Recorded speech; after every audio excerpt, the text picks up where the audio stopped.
Hey everybody, George here. I'm going to demonstrate how to operate the tweaker system that Jimmy and I installed on the Avatar game. And there's some new options in there I'll discuss as well. But when you load the game for the first time, you'll have a view like you see here. And so what I want to do here is turn on the game tweaker. And you do that by just pressing the special 1 key. And you can see that the game tweaker is turned on there. I want to go down to these save settings, and I want to change that over to George's choice. I will explain what this is a little later, but I wanted to get that set up so that you can see the DMD and the options better.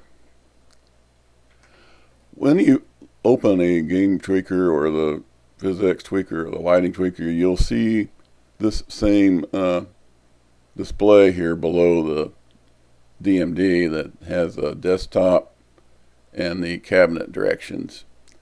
The cabinet directions have fewer keys that you need to use, but you have to do it before the game starts.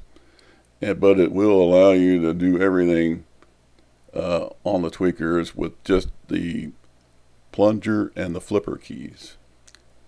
So anyway, and also when you have a setup on a cabinet or a virtual reality machine, you will have these same overlays that you see there that says the game tweaker and the directions. Those will appear directly above the DMD on the back box. But I'm using a desktop, and so Jim Lee has added some coding that will turn that off for anybody that has a desktop. But you will be able to see them on the cabinets in the VR. So with that, let's go down and look at some of the settings here. And this is the balls per game. You can see by looking there that the first time that you play the game and you open the tweaker, these values will all be the same. There's one that has no name, and then the startup and the default. The top one is what is loaded into memory, and you can just press your left arrow key to make a change to that. And so now if you were to play a game right now, it would have 3 balls per game. But if you exit the game without saving, the value will revert back to what's in your startup field there, which is a 5. But if you want to keep 3 balls per game, you can press the save key, and it will save the 3 into the startup. And now, from this point on, every time you play the game, it will use 3 balls per game. Let me go ahead and say, well, I want to try 4 balls per game. And you play that and you say, well, I want to revert back to 3 balls per game. So there's an option there. You press the letter U to load the startup value. So now you can see a 3 is now entered into the where the 4 was, and that's how you can change it back to. So if you want to, like if you had it set to 9-0, and you say, oh, I want it back to the startup, you just do that, and it's back to 3. Whatever you see on the top number is what the game is going to use, but it will not save it. So let me go back to the startup. Now there's another option that is there. It's called the default. Now you can reset the default, but in fact all the options that are available here will affect all the values in the entire tweaker. So if I press D right now to change the default, you'll see that that setting for George's choice I set up earlier is now gone, and we're back to the way it was. And but you do notice that we currently have 5 balls per game, and so what we want to do now is to just go back to set this up. And let me go ahead and explain to you what these options are here. And I believe it starts on bells and whistles.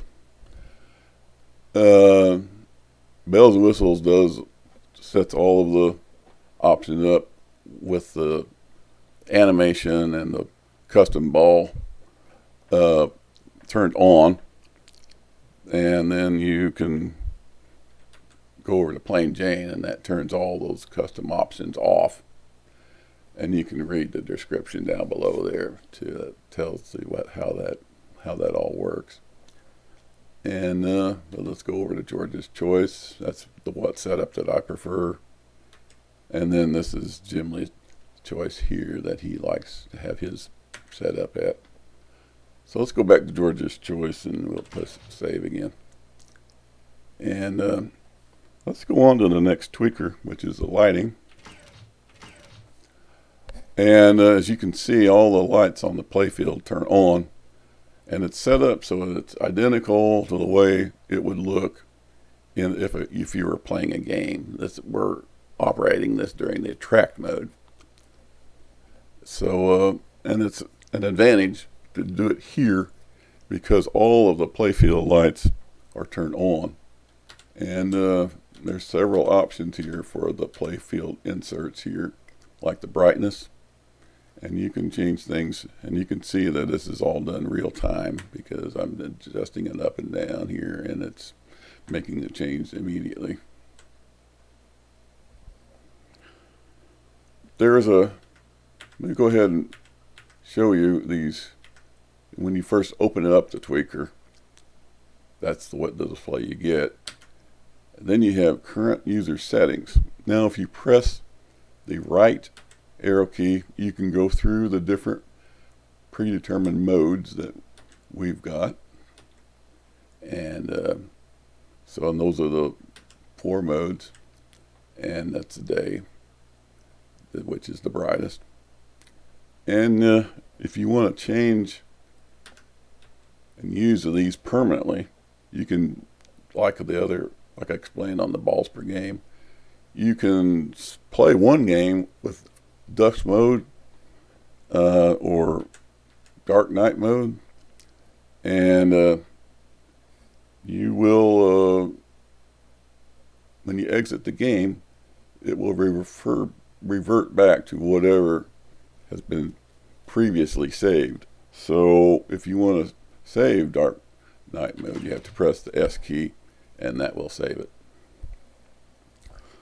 Let's move on to the PhysX tweaker, and you just press the special 1 key repeatedly to get through the other options. And I'm going to arrow down to a special setting here that's called bounce choice. This is the amount of bounce that you have of the ball off the flippers. And you can set this with different choices here. I'm pressing the left arrow key to change the settings, and this affects how much bounce you have off the flippers. And the most bounce is probably too much for everyone, and likely,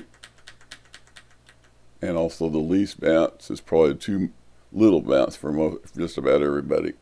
So I did that intentionally so that I believe everyone will find an option that they like to use. And the way this works is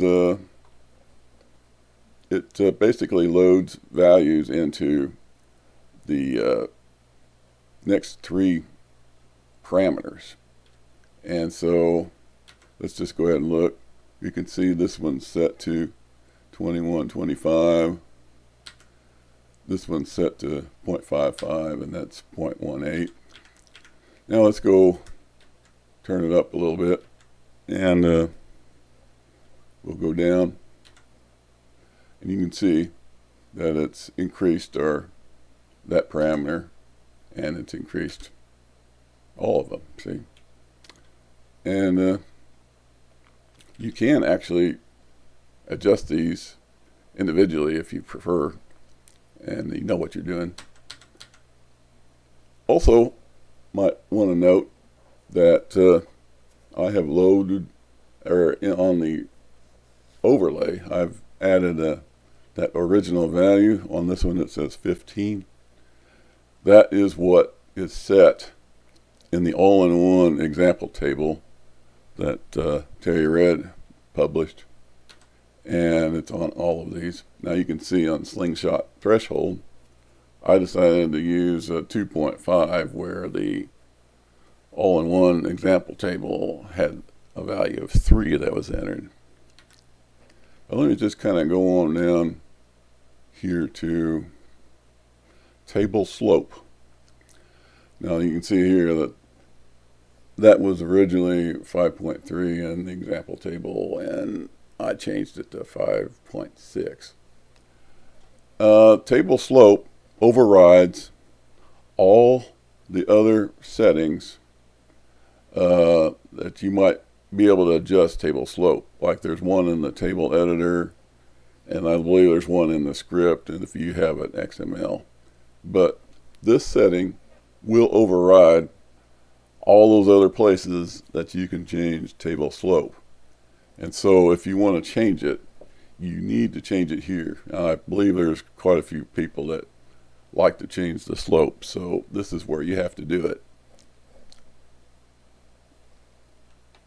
And with that, we can exit the tweaker just by pressing the special 1 key. So the way you do this, that's the game tweaker. You press special 1 once, press it another time, you get the lighting tweaker. Press it a third time, and you get PhysX. And then press it a 4th time, and it exits. That's all I have to present. I really hope and wish that everyone have a very Merry Christmas and a Happy New Year.